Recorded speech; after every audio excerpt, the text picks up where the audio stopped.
నమస్తే welcome to our channel. ప్రస్తుతం ఆంధ్రప్రదేశ్ రాజకీయాలని చూసుకున్నట్లయితే వైసీపీ విమర్శలు చేసేది కూటమి ప్రభుత్వం పైన. ఏడాది అవుతుంది కూటమి అధికారంలోకి వచ్చి, హామీలు ఏవి కూడా నెరవేర్చడం లేదని చెప్పి.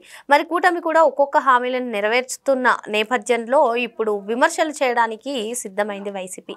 మరి మొత్తానికి అంబటి రాంబాబు కానివ్వండి, రాజేంద్రనాథ్ కానివ్వండి, తల్లికి వందనం పైన చేస్తున్నటువంటి విమర్శలను ఏ విధంగా చూడాలి, అసలు తల్లికి వందనం ఒక మోసం అంటూ చేస్తున్నటువంటి వ్యాఖ్యలను ఏ విధంగా చూడాలి తెలుసుకునే ప్రయత్నం చేద్దాం. దీన్ని విశ్లేషించడానికి మనతో పాటుగా ఉన్నారు సోషల్ యాక్టివిస్ట్ శ్రీలీల గారు. నమస్తే. నమస్తే అమ్మా. ఎన్నికలకు ముందు వైనాట్ 175 వైనాట్ కుప్పం అన్నారు మేడం. మరి మొత్తానికి కూటమి అధికారంలోకి వచ్చింది. కూటమి అధికారంలోకి వచ్చినప్పటి నుంచి కూడా మీరు ఎన్నికల్లో ఏదైతే సూపర్ 6 అన్నారో అవి ఎటిని కూడా నెరవేర్చట్లేదు అంటూ విమర్శలు చేయడం స్టార్ట్ చేసింది. అందులో ఎక్కువగా తల్లికి వందనం పైన ఫోకస్ చేశారు. మరి మొత్తానికి ఈ కూటమి వచ్చి ఏడాది అవుతున్న నేపథ్యంలో తల్లికి వందనం ఇంప్లిమెంట్ అవ్వడం జరుగుతున్న నేపథ్యంలో వైసీపీ తీవ్ర విమర్శలు చేస్తుంది. తల్లికి వందనం మహా మోసం అని చెప్పి బుగ్గన రాజేంద్రనాథ్ రెడ్డి విమర్శిస్తున్నారు. అదే విధంగా అంబటి రాంబాబు కూడా ఈ సూపర్ 6 పైన, తల్లికి వందనం పైన తీవ్రంగా విమర్శలు చేస్తున్నారు. మరి మొత్తానికి ఇప్పుడు తల్లికి వందనం ఎంతమంది పిల్లలు ఉంటే అంతమంది పిల్లలకి సంబంధించిన తల్లికి వందనం స్కీమ్ తల్లుల ఖాతాలో జమ అవుతుంటే వీరు చేస్తున్నటువంటి వ్యాఖ్యలను ఏ విధంగా చూడాలి, ఏమంటారు? ఇక్కడ వైఎస్ఆర్సీపీ పార్టీ అధికారంలో ఉన్నప్పుడు అమ్మఒడి అని చెప్పేసి పెట్టి చేసింది చూసాం మనం. వాళ్ళు ఏం చేశారు, ఏం చెప్పారు అంటే ఎలక్షన్ టైంలో ఎంతమంది పిల్లలు ఉంటే భారతిరెడ్డి మరి అక్కడ ప్రచారంలో పాల్గొని ప్రతి ఒక్కరికి చెప్పింది, మీ పిల్లలందరినీ స్కూల్కి పంపించండి, ఎంతమంది బిడ్డలు ఉంటే అంతమందికి వేస్తానని. మరి ఏం చేశారు? సరే 2000 రూపాయల మెయింటెనెన్స్ కోసం తీశారు. అది ఎక్కడ ఉపయోగించారనేది చూపించారా కనీసం? ఎక్కడైనా సరే వీళ్ళు ఈ రోజున మాట్లాడతారు తల్లికి వందనం గురించి. నిజంగా సొంత తల్లిని చెల్లిని అటు చూస్తే పినతల్లి తాలిబొట్టు తెంచిన నీచమైన చరిత్ర. ఇంకేం కావాలి ఇంతకంటే వీళ్ళ గురించి చెప్పుకోవటానికి? వీళ్ళు మాట్లాడతారు ఈ రోజున కూటమి ప్రభుత్వం ఏడాది పాలన గురించి, మహిళలకి అందరికీ అన్యాయం జరిగిందని, ఏదో జరిగిపోతుందని, జరిగిపోబోతుందని విష ప్రచారం చేస్తున్నారు. వీళ్ళకి తెలిసింది అదొక్కటే. ఎందుకంటే వీళ్ళకి అభివృద్ధి చేయటం చేత కాలేదు.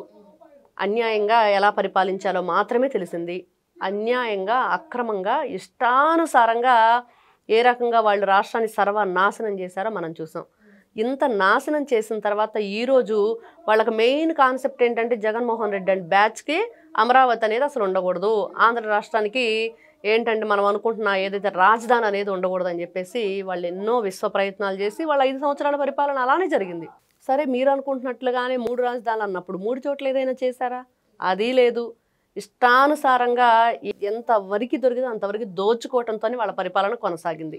మరి ఈ రోజున బుగ్గన రాజేంద్ర మరి ఆర్థిక శాఖ మంత్రిగా ఉండి ఈయన ఏం చేశాడు ఆంధ్ర రాష్ట్రాన్ని అంటే దొంగల దోపిడీ చేశారు. ఆయన ఏవో లెక్కలు కూడా చూపిస్తున్నారు మేడం, మా హయాంలో అమ్మఒడికి ఇంత ఖర్చు చేశారు. సాక్షి పేపర్లో వేసిన లెక్కలు ఏంటంటే ఒకే ఆధార్ నెంబర్ మీద ఇదిగో ఇన్ని వందల మంది పిల్లలకి అకౌంట్లకి వేసినట్లుగా కనిపిస్తుందని. ఎట్లా కుదురుతుంది? ఇప్పుడు అనాథాశ్రమాలు ఉంటాయి, కొంతమంది అక్కడ ఉంటారు పిల్లలు, వాళ్ళందరూ ఎవరికి జమ చేయాలి? దాన్ని వెరిఫికేషన్ వాళ్ళకి ఎవరికి ఇంకా తల్లికి వందనం వెళ్ళలేదు. ఎందుకంటే వెరిఫికేషన్ చెయ్యాలి. 1కి 4 సార్లు వాళ్ళ గురించి ఆలోచించాలి. వీళ్ళు ఎవరు సంరక్షణలో ఉన్నారు, వీళ్ళకి ఎవరు ఉన్నారు అని చెప్పేసి చూసిన తర్వాత అప్పుడు అది వాళ్ళ అకౌంట్కి వెళ్ళటం కరెక్టేనా, అది పిల్లలకు ఉపయోగపడుతుందా లేదా అన్న తర్వాతే వేయాలి. కానీ గతంలో వీళ్ళు ఏం చేశారు?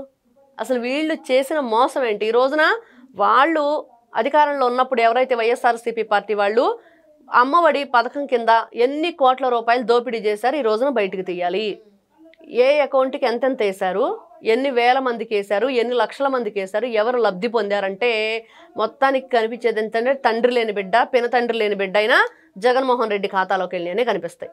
మరి ఈ రోజు నారా లోకేష్ గారు చెప్తున్నారు, సవాలు విసిరారు ఏంటంటే నా అకౌంట్లోకి వచ్చినట్లు చూపిస్తే మరి మీరు దానికి ఏంటి దేనికైనా రెడీ అన్నట్లు చెప్తే ఎక్కడ దానికి సంబంధించి ఒక్క మాట కాదు కదా, కనీసం మిగతావన్నీ మాట్లాడతారు తప్పించి దాని గురించి మాత్రం ఎవరు ప్రస్తావించలేదు. బుగ్గన రాజేంద్ర మరి ఆ రోజున మరి వీళ్ళు కట్టిన కట్టడాల కిటికీలు కూడా లేవు అధ్యక్ష అని చెప్పిన మహా ఏంటంటే మేధావి అనమాట ఆయన. అంటే సెంట్రల్ ఏసీ ఉన్నవి ఎలా ఉంటాయి అనేది కూడా తెలియని ఇదిలో ఉన్న వాళ్ళ నాలెడ్జ్ ఈ రోజున చూస్తూ ఉంటే నిజంగా నవ్విపోదురు అన్నట్లు ఉండిద్ది.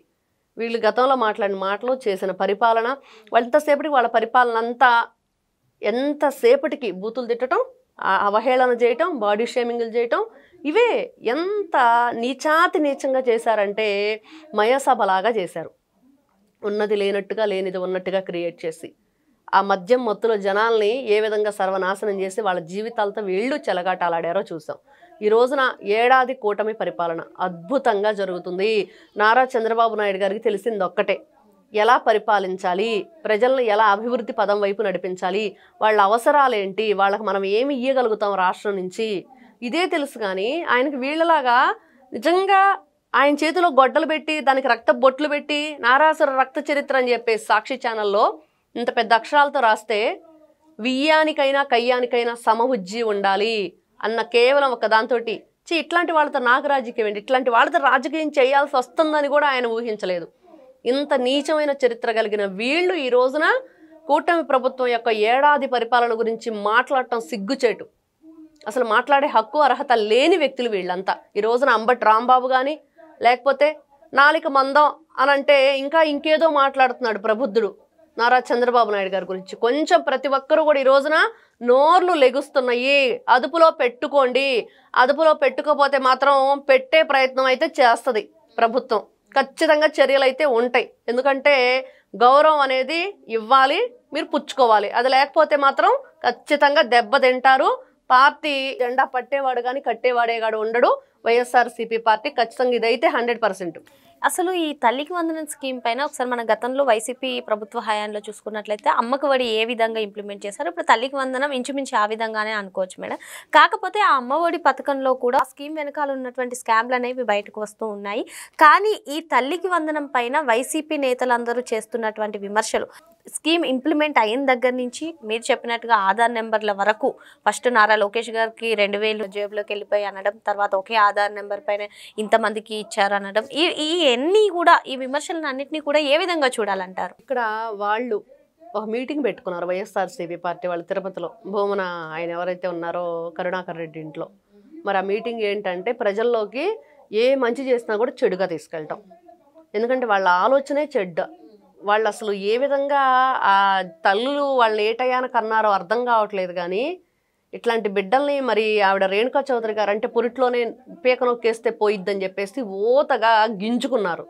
నిజమే, ఇంత చెడ్డగా ఆలోచించి ప్రజలకు మంచి జరుగుతుంటే కనీసం ఒక్కసారైనా వాళ్ళ నోటితో ఇదిగో ఇది మంచి జరిగింది ప్రజలకు అని చెప్పే ఆలోచన కానీ ఏమైనా చేస్తున్నారంటే ఎక్కడా లేదు.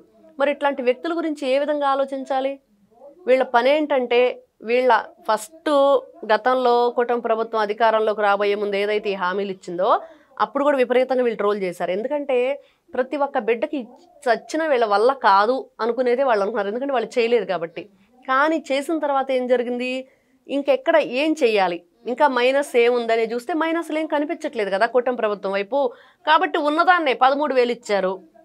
మరి ఎంతమంది పిల్లలు ఉంటే అంతమంది పిల్లలు. ఒక తల్లికి 6 పిల్లలు ఉన్నారు. 6కి వచ్చినాయి. ఇంకో కుటుంబంలో 3 తల్లులకి 12 మంది పిల్లలు ఉన్నారు. ముస్లిం ఫ్యామిలీ, ఉమ్మడి కుటుంబం. 12 మందికి వెళ్ళి 1,56,000. మరి ఎంత గొప్పగా ఈ రోజున ఎక్కడ జగన్మోహన్ రెడ్డి ఆ రోజున ఆర్భాటంగా ఏంటో స్కూల్స్ అన్నీ క్లోజ్ చేయించేసి పెద్ద పెద్ద సభలు పెట్టేసి గందరగోళంగా ఇష్టానుసారం ఖర్చు పెట్టేసి చేశాడు. ఈ రోజున ఎక్కడ కూడా పిల్లలకి ఇబ్బంది కలగటం కానీ ఒక మీటింగ్ కానీ ఏది లేకుండా కామ్గా ఎవరి అకౌంట్లో వారు వెళ్ళి చక్కగా ప్రతి ఒక్కరు కూడా హ్యాపీ ఫీల్ అయ్యారు. ఎంతమంది పిల్లలు ఉంటే 3 ఉన్నా 4 ఉన్నా 5 ఉన్నా 6 ఉన్నా 7 ఉన్నా 12 మంది ఉన్నా కూడా వచ్చినాయి. ఇంతకంటే ఇంకేం కావాలి? ఇంకా ఎందుకు ఏడుపు? అంటే మీరు చేయలేనిది చేశారనా? అంటే ప్రజలు ఎవరు కూడా వ్యతిరేకించట్లేదు. కనీసం మేము కూడా ఏదో ఒకటి విధంగా మాట్లాడాలి, బురద జల్లాలి. విష ప్రచారం తప్పించి ఇంకొకటి లేదు. తన ఫ్యామిలీని సర్వనాశనం చేసుకున్నాడు జగన్మోహన్ రెడ్డి. చెల్లిని దూరం చేశాడు, తల్లిని దూరం చేశాడు, పినతల్లి తాలిబొట్టు తెంచేశారు. ఇంతవరకు దానికి సంబంధించిన ఆచూకీనే లేదు. ఇంకా 6 అనుమానాస్పదంగా చనిపోయారు. మద్యం పేరుతోటి, కల్తీ మద్యం పేరుతోటి ఎంతమంది ఆడపిల్లలు తాలిబొట్లు తెంచారో మనం చూసాము. ఇంత నికృష్టమైన వీళ్ళు రాజకీయం చేసి ఇంత నీచమైన ఆలోచనలు చేసేవాళ్ళు ఏ విధంగా ఉంటారంటే ఇలానే ఉంటారు. మయసభ కౌరవులేని వీళ్ళంతా రాక్షస మూక. ఇట్లాంటి రాక్షస మూక కేవలం ఒక రాజకీయం అని ముసుకేసుకొని వాళ్ళు ఇట్లాంటి పనులన్నీ చేస్తున్నారు. కాబట్టి ఈ రోజున కూటమి ప్రభుత్వం మంచి పరిపాలన అందించింది. పిల్లల భవిష్యత్తు గురించి ఆలోచించింది. ఏదైతే ఈ వీధి బాల కార్మికులు ఉంటారో నిరక్షరాస్యులు వాళ్ళందరూ కూడా చదువుకునే అవకాశం కల్పించాలి. ఏ అనాథాశ్రమంలో ఉన్నా కూడా ఈ రోజున ఆ వెరిఫికేషన్ కోసం దానికి పనులు కొనసాగుతున్నాయి. వాళ్ళందరికి కూడా వాళ్ళ ఖాతాల్లోకి డబ్బులు వెళ్తాయి. కాబట్టి ఫస్ట్ వైఎస్ఆర్సీపీ పార్టీ వాళ్ళు ఇట్లాంటి విష ప్రచారం మానుకుంటారంటే మానుకోరని కనిపిస్తుంది. ఎందుకంటే వాళ్ళు చేసినవన్నీ కూడా చండాలం గతంలో.